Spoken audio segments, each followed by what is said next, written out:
Russia Ukraine যুদ্ধে এবার ব্যাপক আলোচনার কেন্দ্রবিন্দু হয়ে উঠেছে ড্রোন। গত বছর কিয়েভ অভিযোগ তোলে যুদ্ধের ময়দানে রাশিয়া ইরানের তৈরি শক্তিশালী ড্রোন ব্যবহার করে হামলা চালাচ্ছে। সেই ক্ষোভ পুষে রেখেই যেন এবার রাশিয়াকে কড়া জবাব দিতে উদ্যত ইউক্রেন। সম্প্রতি রুশ বাহিনীর বিরুদ্ধে লড়াইয়ে ড্রাগন ড্রোন ব্যবহার শুরু করেছে ইউক্রেন। রাশিয়া অধিকৃত খার্কিভ অঞ্চলে আগুন ছড়িয়েছে এই ড্রাগন ড্রোন, পুড়িয়ে দিয়েছে একটি বড় এলাকার গাছপালা, এমনকি বেশ কিছু রুশ সেনার গাড়িও পুড়ে ছাই হয়ে গেছে এই ড্রোনের প্রতাপে। জানা গেছে এই ড্রাগন ড্রোনে ব্যবহার করা হয় অ্যালুমিনিয়াম গুঁড়া ও আয়রন অক্সাইডের উত্তপ্ত মিশ্রণ, যা থার্মাইট নামে পরিচিত। এটি 4000 ডিগ্রি ফারেনহাইট বা 2200 ডিগ্রি সেলসিয়াস তাপমাত্রায় পুড়তে থাকে। ড্রাগন ড্রোন মূলত পুরনো যুদ্ধাস্ত্রের নতুন রূপ। থার্মাইট প্রথম ও দ্বিতীয় বিশ্বযুদ্ধে ভয়ঙ্কর প্রভাব ফেলেছিল। ড্রোনের সঙ্গে থার্মাইট ব্যবহার করে একে তৈরি করা হয়েছে। বর্তমানে গাছ বা রুশ সেনাদের গোপন আশ্রয়স্থল পুড়িয়ে দিতে এ ড্রোনের ব্যবহার করছে ইউক্রেন। ইতোমধ্যে সামাজিক যোগাযোগ মাধ্যমে এ ড্রোন ব্যবহারের বেশ কিছু ভিডিও ছড়িয়ে পড়েছে। এছাড়া সামাজিক যোগাযোগ মাধ্যম টেলিগ্রামেও ইউক্রেনের প্রতিরক্ষা মন্ত্রণালয় গত বুধবার এ ড্রোনের ভিডিও প্রকাশ করে। এতে দেখা যায় এ ড্রোন তুলনামূলকভাবে কম উচ্চতায় ওড়ে ও আগুনের বৃষ্টি ছড়ায়। গলিত লোহা যখন ড্রোন থেকে পড়তে থাকে তখন একে মনে হয় পৌরাণিক কাহিনীর ড্রাগনের মতো মুখ দিয়ে আগুন ঝরাচ্ছে। তাই এই ড্রোনের নাম দেওয়া হয়েছে ড্রাগন। ইউক্রেনের 60তম মেকানাইজড ব্রিগেড সামাজিক যোগাযোগ মাধ্যমে বলেছে, স্ট্রাইক ড্রোন আমাদের প্রতিশোধের ডানা। বলা যায় সরাসরি আকাশ থেকে আগুন নিয়ে আসে এটি। এ ড্রোন আমাদের শত্রুদের জন্য সত্যিকারের হুমকি হয়ে এসেছে। এ ড্রোন শত্রুর অবস্থান এমন নিখুঁতভাবে পুড়িয়ে দেয় যা অন্য কোনো অস্ত্রের দ্বারা করা যায় না। প্রতিরক্ষা শিল্প বিশ্লেষক ও সাবেক ব্রিটিশ সেনা কর্মকর্তা নিকোলাসের মতে, ভয় সৃষ্টি করা সম্ভবত ইউক্রেনের থার্মাইট ড্রোনের প্রধান প্রভাব। এটা খুব ভীতিকর জিনিস। ভয় ধরাতে ড্রোন ব্যবহার করা বেশ উদ্ভাবনী, কিন্তু এ ধরনের ড্রোন ব্যবহার শারীরিক ক্ষতির চেয়ে মানসিক ক্ষতির কারণ হয় বেশি। নিকোলাস বলেন, ইউক্রেনের থার্মাইট প্রভাব দেওয়ার সীমিত ক্ষমতা আছে, তাই একে মূলধারার অস্ত্রের পরিবর্তে একটি বিশেষ ক্ষমতা বলা যেতে পারে। তবে তিনি থার্মাইটের ফলে সৃষ্ট ভীতির কথা স্বীকার করেন।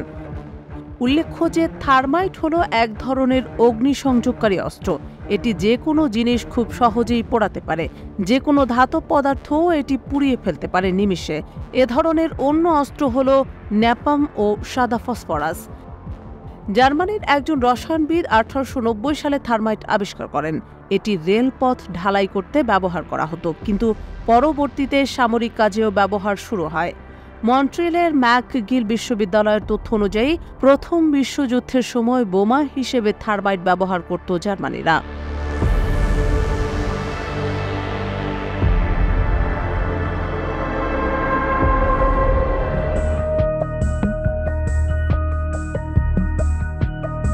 ছাত্র জনতার আন্দোলনের মুখে দেশ ছেড়ে ভারতে আশ্রয় নিয়েছেন সাবেক প্রধানমন্ত্রী শেখ হাসিনা। গত 5 আগস্ট এই হাসিনা সরকারের পতনের পর থেকে ভারতে কমে গেছে বাংলাদেশি পর্যটক।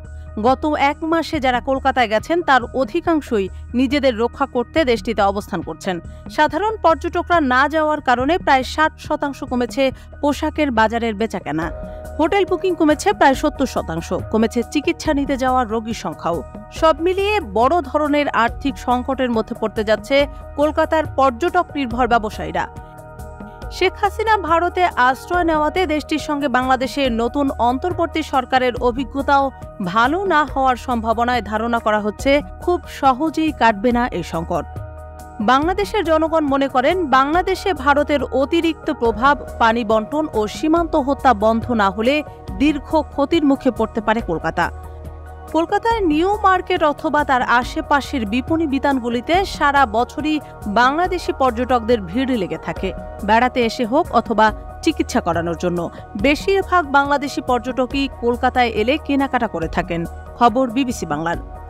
নিউ মার্কেটের দোকান মালিকদের সংগঠনের প্রধান অশোক গুপ্তা বলেন, পোশাকের দোকানগুলিতে বাংলাদেশি ক্রেতাদেরই ভিড় দেখা যেত।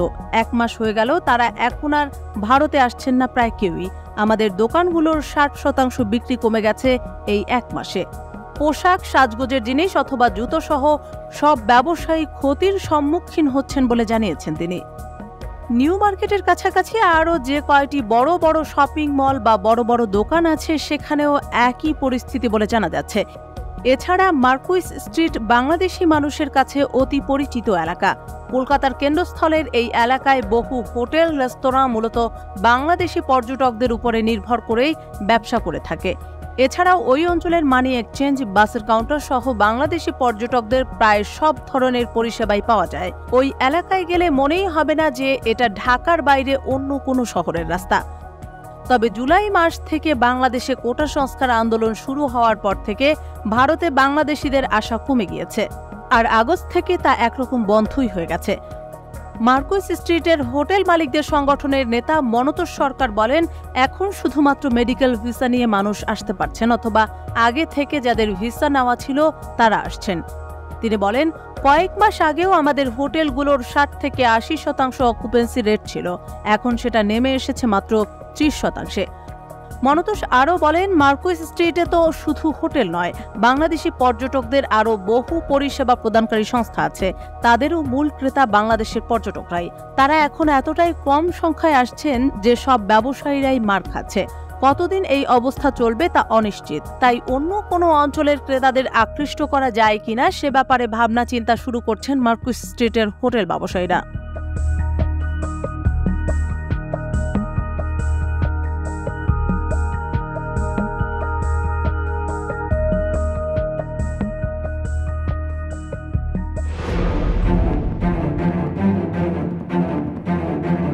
তসলিমা নাসরিন। বিতর্কিত লেখালেখির কারণে দেশ থেকে বিতাড়িত হয়ে বেশ কিছু দেশ ঘুরে শেষমেশ ঠাঁই পান পার্শ্ববর্তী দেশ ভারতে। তবে এখন সেখানে থাকা নিয়েও ব্যাপক দুশ্চিন্তায় আছেন তিনি। 2011 সাল থেকে টানা দিল্লিতেই থাকছেন তসলিমা। গত 27 জুলাই তার ভিসার মেয়াদ শেষ হয়েছে। সম্প্রতি একটি সংবাদ মাধ্যমকে সাক্ষাৎকার দিতে গিয়ে দুশ্চিন্তাগ্রস্ত এই লেখিকা বলেন, আমি ভারতে থাকতে পছন্দ করি। প্রায় 1.5 মাস হয়ে গিয়েছে, কিন্তু এখনও আমার ভিসার মেয়াদ বাড়ায়নি কেন্দ্রীয় সরকার। তসলিমা নাসরিন বলেন, ভিসার মেয়াদ বাড়ানোর বিষয়ে ভারত সরকারের কাছ থেকে কোনো প্রতিক্রিয়া পাচ্ছি না। আমি জানি না কার সঙ্গে কথা বলবো। স্বরাষ্ট্র মন্ত্রণালয়ের কে আমার সঙ্গে যোগাযোগ করবেন? আমি কারো সঙ্গে কথা বলিনি। আমি অনলাইনে চেক করি, কিন্তু এখনও কোনো নিশ্চয়তা পাইনি। অবশ্য এমনটা আগে কখনো ঘটেনি। এর আগে এদেশে থাকার অনুমতি বাতিল হওয়ার আগেই ভিসা পেয়ে গিয়েছিলাম। ভিসার মেয়াদ না বাড়ানোর পিছনে কি বাংলাদেশের বর্তমান পরিস্থিতি দায়ী কিনা সাংবাদিকের এমন প্রশ্নের জবাবে লেখিকা বলেন, বাংলাদেশ ও সেখানকার রাজনীতির সঙ্গে আমার কোনো সম্পর্ক নেই। আমি ইতোমধ্যে ভারতে বসবাস করছি। আমি এখানে একজন সুইডিশ নাগরিক হিসেবে থাকি। বাংলাদেশে বর্তমান টালমাটাল পরিস্থিতির আগেই আমার ভিসার মেয়াদ ফুরিয়ে গিয়েছিল। 2017 সালেও এমন সমস্যা হয়েছিল, কিন্তু সেই সময় সেটি প্রযুক্তিগত সমস্যাই ছিল। তিনি বলেন, মানুষ মনে করে আমার সঙ্গে সরকার ও নেতাদের ঘনিষ্ঠতা আছে, তা কিন্তু একদম নয়। পারমিট না পেলে আমি মারা যাব।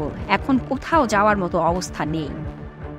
উল্লেখ্য যে বহু বছর হলো বাংলাদেশের মাটিতে পা রাখেন না তসলিমা নাসরিন। ইসলাম ধর্ম নিয়ে সমালোচনা করায় নিজের দেশ ছাড়তে বাধ্য হন তিনি।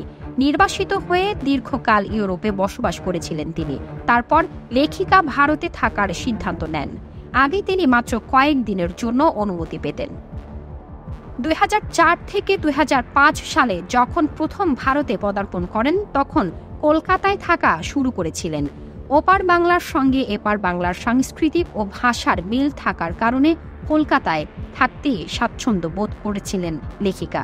কিন্তু 2007 সালে বুদ্ধদেব ভট্টাচার্যের সরকারের জমানায় তাকে কলকাতাও ছাড়তে হয়।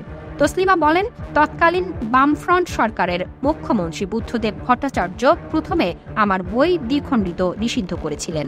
তারপর মৌলবাদীরা শোরগোল করায় শহর ছাড়তে বাধ্য হই আমি। এরপর জয়পুরে কিছুদিন থাকার পর 2011 সাল থেকে এখন অবধি দিল্লি তার বর্তমান ঠিকানা।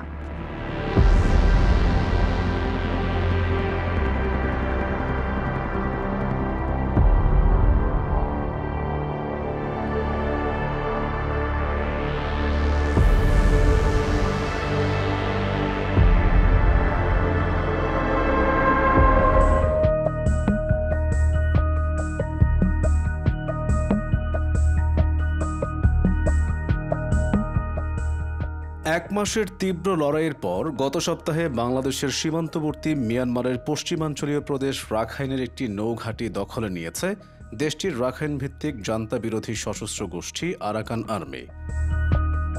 ৭ সেপ্টেম্বর শনিবার এক প্রতিবেদনে এই তথ্য জানিয়েছে সংবাদ মাধ্যম দ্য ইরাবতী। আরাকান আর্মি জানিয়েছে তারা ১ মাসের তীব্র লড়াইয়ের পর গত বৃহস্পতিবার দক্ষিণাঞ্চলীয় রাখাইন প্রদেশের থান্ডোয় শহরের এনগাপালি বিচের পর্যটন কেন্দ্রের কাছে অবস্থিত জান্তার নেভি সিল প্রশিক্ষণ কেন্দ্রটি দখল করেছে। দ্য ইরাবতী আরও জানিয়েছে জান্তার শক্ত এই ঘাঁটিটি আনুষ্ঠানিকভাবে central Naval diving and salvage depot CNDSD নামে পরিচিত। জান্তা বিরোধী প্রতিরোধ বাহিনীর দখল করা দেশটির নৌবাহিনীর প্রথম কোনো সদর দফতর এটি। মিয়ানমারের জান্তা প্রধান জেনারেল মিন অং লাইং গত বছরের জানুয়ারিতে মং শোয়ে লে গ্রামে অবস্থিত CNDSD পরিদর্শনের সময় জেনারেল স্টাফ, নৌ ও বিমান বাহিনীর প্রধানদের নেতৃত্ব দিয়েছিলেন। জানায় নৌবাহিনীর শক্ত এই ঘাঁটিটি দখলের জন্য তারা গত ৭ আগস্ট তাদের অভিযান শুরু করে। অভিযানের শুরুতে তারা কাছাকাছি গ্রামে ঘাঁটি রক্ষাকারী সামরিক পোস্টগুলোতে আক্রমণ করেছিল। মূলত প্রশিক্ষণ সদর দফতরটি রক্ষার জন্য সংঘাতপীড়িত অন্যান্য স্থান থেকে সৈন্যদের এখানে আনা সহ ১,২০০ জনেরও বেশি সেনা মোতায়েন করেছিল জান্তা। মোতায়েনকৃত এসব সেনার মধ্যে নৌ প্রশিক্ষণার্থীরাও ছিলেন। আরাকান আর্মি আরও জানায় নৌবাহিনীর জাহাজ এবং বিমান ব্যবহার করে ঘাঁটির চারপাশে আরাকান আর্মির সৈন্যদের উপর বোমাবর্ষণও করেছিল জান্তা। এরপর গত শুক্রবার আরাকান আর্মি দাবি করে তাদের বাহিনী ৪০০ জনেরও বেশি সরকারি সৈন্যকে হত্যা করেছে এবং ঘাঁটিটি থেকে প্রচুর পরিমাণে অস্ত্র ও গোলাবারুদ জব্দ করেছে। নৌবাহিনীর জাহাজগুলো মৃত ও আহত জান্তা সৈন্যদের উদ্ধার করে এবং তাদের আইয়ের ওয়াদি অঞ্চল এবং রাখাইনের রাজধানী সিটোয়েতে নিয়ে যায় বলে জানা গেছে। তবে সংঘর্ষের জায়গায় রেখে যাওয়া সরকারি সেনাদের মৃতদেহ কবর দেয় আরাকান আর্মির সৈন্যরা। এছাড়া থানরয়ে ট্রেনিং সেন্টার হারানোর পর সিটোয়ের জান্তা ঘাঁটিগুলো থেকে কাছাকাছি পাউকতাও শহরে আরাকান আর্মির নিয়ন্ত্রণাধীন বেসামরিক এলাকায় গোলাবর্ষণ করা হচ্ছে। এতে করে সেখানকার ঘরবাড়ি ক্ষতিগ্রস্ত হয়েছে বলে জাতিগত এই সেনাবাহিনী জানিয়েছে। এছাড়া উত্তর রাখাইনে বাংলাদেশ সীমান্তের কাছে মংডু শহর দখল করার জন্য সপ্তাহব্যাপী আক্রমণে জান্তা বাহিনীর সাথে সংঘর্ষ অব্যাহত রেখেছে আরাকান আর্মি।